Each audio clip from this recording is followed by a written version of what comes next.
ನಾರಾಯಣಂ ಸುರಗುರುಂ ಜಗದೇಕನಾಥಂ ಭಕ್ತಪ್ರಿಯಂ ಸಕಲಲೋಕನಮಸ್ಕೃತಂ ಚ ತ್ರೈಗುಣ್ಯವರ್ಜಿತಮಜಂ ವಿಭುಮಾದ್ಯಮೀಶಂ ವಂದೇ ಭವಗ್ನಮಮರಾಸುರಸಿದ್ಧವಂದ್ಯಂ ವ್ಯಾಸಂ ವಸಿಷ್ಠನಪ್ತಾರಂ ಶಕ್ತೇಃ ಪೌತ್ರಂ ಅಕಲ್ಮಷಂ ಪರಾಶರಾತ್ಮಜಂ ವಂದೇ ಶುಕತಾತಂ ತಪೋನಿಧಿಂ. ಶ್ರೀ ಗುರುಭ್ಯೋ ನಮಃ. ಹರಿ ಓಂ. ವಿಷ್ಣು ಸಹಸ್ರನಾಮ ಸ್ತೋತ್ರದ 67ನೆಯ ಶ್ಲೋಕದ ಚಿಂತನೆಯನ್ನು ಇವತ್ತು ಮಾಡೋಣ. ಉದೀರ್ಣ ಸರ್ವತಶ್ಚಕ್ಷು ಅನೀಶ ಶಾಶ್ವತ ಸ್ಥಿರ ಭೂಷಯೋ ಭೂಷಣೋ ಭೂತಿ ವಿಶೋಕಶೋಕನಾಶನಃ. ಭಗವಂತನನ್ನು ಉದೀರ್ಣ ಅಂತ ಕರೀತಾರೆ. ಉದೀರ್ಣ ಅಂತಂದರೆ ಉತ್ಕೃಷ್ಟತ್ವಾತ್. ಉಹು ಪ್ರಳಯಕಾಲೇ ದೀರ್ಣ ಏನ ಇತಿ ಉದೀರ್ಣ ಅಂತ. ಪರಮಾತ್ಮ ಉಹು ಉ ಅನ್ನೋದಕ್ಕೆ ರುದ್ರದೇವರು ಅಂತ ಅರ್ಥ. ರುದ್ರದೇವರು ಸಂಹಾರಕರ್ತೃಗಳು ಅಂತ ಪ್ರಸಿದ್ಧ. ರುದ್ರದೇವರನ್ನು ಪ್ರಳಯ ಕಾಲದಲ್ಲಿ ದೀರ್ಣ ಅವರನ್ನೂ ನಾಶ ಮಾಡುತ್ತಾನೆ. ಅಂತಹ ರುದ್ರದೇವರಿಗಿಂತ ಉತ್ಕೃಷ್ಟ ಅನ್ನುವುದಕ್ಕಾಗಿ ಪರಮಾತ್ಮ ಉದೀರ್ಣ, ರುದ್ರದೇವರಿಗಿಂತ ಉತ್ಕೃಷ್ಟನಾದ್ದರಿಂದ ಉದೀರ್ಣ, ಇದು ವಿಷ್ಣುವಿನ ಹೆಸರು. ಸರ್ವತಶ್ಚಕ್ಷು, ಭಗವಂತ ಎಲ್ಲವನ್ನ ನೋಡುತ್ತಾನೆ. ಭೂತ ವರ್ತಮಾನ ಭವಿಷ್ಯಗಳನ್ನು ನೋಡುವವನು. ಆದ್ದರಿಂದ ವಿಶ್ವತಶ್ಚಕ್ಷು ಸರ್ವತಶ್ಚಕ್ಷು ಅದು ಪರಮಾತ್ಮ. ಸರ್ವತ್ರ ಚಕ್ಷು ಯಸ್ಯ, ಪರಮಾತ್ಮನ ಅಂಗಗಳ ವೈಶಿಷ್ಟ್ಯ ಏನು ಅಂತಂದರೆ, ಅವನು ನಾವೆಲ್ಲ ಹೇಗೆ ಒಂದು ಅಂಗಗಳಿಂದ ಒಂದು ಕಾರ್ಯವನ್ನು ಮಾಡುತ್ತೇವೋ ಹಾಗೆ ಭಗವಂತ ತನ್ನ ಎಲ್ಲ ಅಂಗಗಳಿಂದ ಎಲ್ಲ ಕಾರ್ಯಗಳನ್ನೂ ಮಾಡಬಲ್ಲ. ಉದಾಹರಣೆಗೆ ಕೈಗಳಿಂದ ನೋಡಬಲ್ಲ, ಕಾಲುಗಳಿಂದ ನೋಡಬಲ್ಲ, ಬೆನ್ನಿನಿಂದ ನೋಡಬಲ್ಲ, ಕೂದಲುಗಳಿಂದ ನೋಡಬಲ್ಲ, ಉಗುರುಗಳಿಂದ ನೋಡಬಲ್ಲ. ಹೀಗೆ ಸಕಲ ಅಂಗಗಳಿಂದಲೂ ನೋಡುವಿಕೆ ಆ ಭಗವಂತನಿಗೆ ಸಾಧ್ಯ. ನಮ್ಮದಾಗಲ್ಲ. ಆ 2 ಕಣ್ಣುಗಳಿಂದ ಮಾತ್ರ ನೋಡಲಿಕ್ಕೆ ಸಾಧ್ಯ. ಅದರಲ್ಲಿಯೂ ದೋಷವಾಯಿತು ಅಂತಂದರೆ ನೋಡುವುದು ಅಸಾಧ್ಯ. ಪರಮಾತ್ಮನದ್ದು ಆ ಅಂಗಗಳೆಲ್ಲ ಪೂರ್ಣ. ಸರ್ವತಶ್ಚಕ್ಷು ಸರ್ವತ್ರ ಚಕ್ಷು ಯಸ್ಯ ಇತಿ ಸರ್ವತಶ್ಚಕ್ಷು. ಅನೀಶಃ ನ ವಿದ್ಯತೆ ಈಶಃ ಯಸ್ಯ ಸಹ ಅನೀಶಃ. ಪರಮಾತ್ಮನಿಗೆ ಯಾವ ಒಡೆಯ ಇಲ್ಲ. ಎಲ್ಲರಿಗೆ ಒಡೆಯ ಭಗವಂತ. ಅವನಿಗೆ ಯಾರು ಒಡೆಯ? ಯಾರೂ ಆ ಪರಮಾತ್ಮನಿಗೆ ಒಡೆಯನಿಲ್ಲ. ಆದ್ದರಿಂದ ಭಗವಂತನನ್ನು ಅನೀಶಃ ಅಂತ. ಉಳಿದ ಎಲ್ಲ ದೇವತೆಗಳಿಗೂ ಕೂಡ ಒಬ್ಬೊಬ್ಬ ಒಡೆಯ. ಅವರ ಮೇಲೆ ಅವರು, ಅವರ ಮೇಲೆ ಅವರು, ಅವರ ಮೇಲೆ ಅವರು, ಹೀಗೆ ಒಂದು ತಾರತಮ್ಯ ಮುಂದುವರಿತಾ ಹೋಗ್ತದೆ. ಕೊನೆಯಲ್ಲಿ ವಿಷ್ಣು ಪರಮಾತ್ಮ, ಆ ಭಗವಂತನಿಗಿಂತ ಮೇಲೆ ಯಾರು? ಅವನಿಗೆ ಒಡೆಯ ಯಾರು? ನ ವಿದ್ಯತೆ ಈಶಃ ಯಸ್ಯ, ಯಾವ ಪರಮಾತ್ಮನಿಗೆ ಈಶ ಒಡೆಯ ಸಿಗಲಿಲ್ಲವೋ ಅಂತಹ ಈಶನಿಲ್ಲದ, ತಾನೇ ಈಶನಾದ, ಸರ್ವರಿಗೂ ಈಶನಾದ ಸರ್ವೇಶ ಅನೀಶಃ ಪರಮಾತ್ಮ. ಶಾಶ್ವತ ಸ್ಥಿರ, ಪರಮಾತ್ಮ ಶಾಶ್ವತನಾಗಿದ್ದಾನೆ. ಅವನಿಗೆ ನಾಶವಿಲ್ಲ.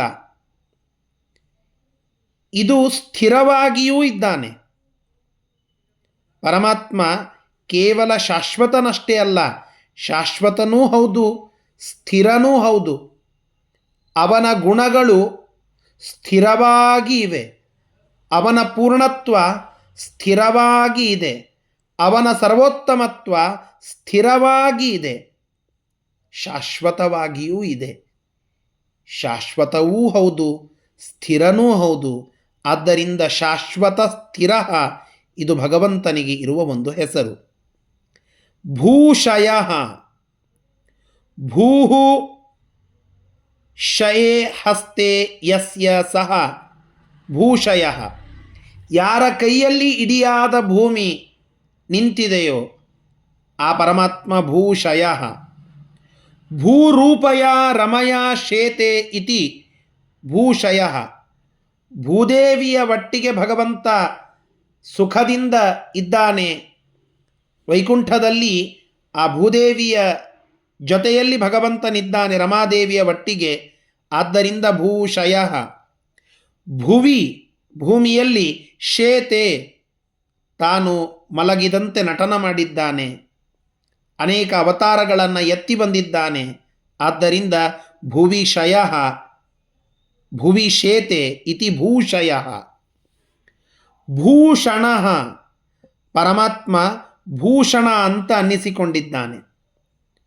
ಭೂಷಣ ಅಂತಂದರೆ ಭೂಷಯತಿ ಇತಿ ಭೂಷಣ. ಶೋಭಿಸುವವನು, ಹೊಳೆಯುವವನು, ಹೊಳಪು ನೀಡುವವನು. ಆದ್ದರಿಂದ ಭೂಷಣ. ಭೂಷಣಕ್ಕೆ ಭೂಷಣ, ಇದು ಭೂಷಣ. ಶೇಷಾದ್ರಿವಾಸ ಶ್ರೀವರ ವೆಂಕಟೇಶ ಅಂತ ಶ್ರೀಪಾದರಾಜರು ಹಾಡ್ತಾರಲ್ಲ. ರಂಗನ್ನ ನೋಡುವುದು ಕಂಗಳಿಗೆ ಭೂಷಣ, ಮಂಗಳಾಂಗಗೆ ಮಣಿವ ಶಿರಭೂಷಣ, ಶೃಂಗಾರ ತುಳಸಿ ಮಣಿ ಕೊರಳಿಗೆ ಭೂಷಣ, ರಂಗ ವಿಠಲನ ನಾಮ ಅತಿಭೂಷಣ. ಇಂತಹ ಭೂಷಣಕ್ಕೆ ಭೂಷಣ ಅದು ಭಗವಂತ ಅಂತ. ಭೂಷಣಾನಿ ಅಸ್ಯ ಸಂತಿ ಇತಿ ಭೂಷಣ. ಭೂಷಣವಾದ ಕೈಗಳು, ಭೂಷಣವಾದ ಕಾಲುಗಳು, ಭೂಷಣವಾದ ಸಕಲ ಅಂಗಗಳು, ಸಕಲ ಗುಣಗಳು ಇವೆಲ್ಲವೂ ಭಗವಂತನಲ್ಲಿ ಉಂಟು. ಆದ್ದರಿಂದ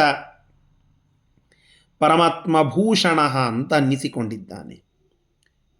ಭೂತಿ ಐಶ್ವರ್ಯ ರೂಪ ಭೂತಿ ಅಂತ ಪರಮಾತ್ಮನನ್ನ ಭೂತಿ ಅಂತ ಕರೀತಾರೆ.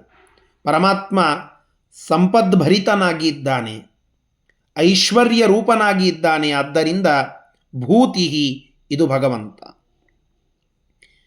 ವಿಶೋಕ, ಶೋಕ ಅಂದರೆ ದುಃಖ, ವಿ ಅಂದರೆ ಹೋಗಲ್ಪಟ್ಟ. ವಿಗತಃ ಶೋಕ ಯಸ್ಮಾತ್. ಯಾವ ಪರಮಾತ್ಮನ ಸ್ಮರಣೆಯನ್ನು ಮಾಡಿದರೆ ಸಕಲ ವಿಧವಾದ ಶೋಕಗಳು, ಅನಿಷ್ಟಗಳು ಅವೆಲ್ಲವೂ ಹೋಗಿ ಸುಖ ನಮಗೆ ಲಭ್ಯವಾಗ್ತದೋ ಅಂತಹ ವಿಶೋಕ ಅದು ಪರಮಾತ್ಮ. ಶೋಕನಾಶನ, ಶೋಕಂ ನಾಶಯತಿ ಇತಿ ಶೋಕನಾಶನ.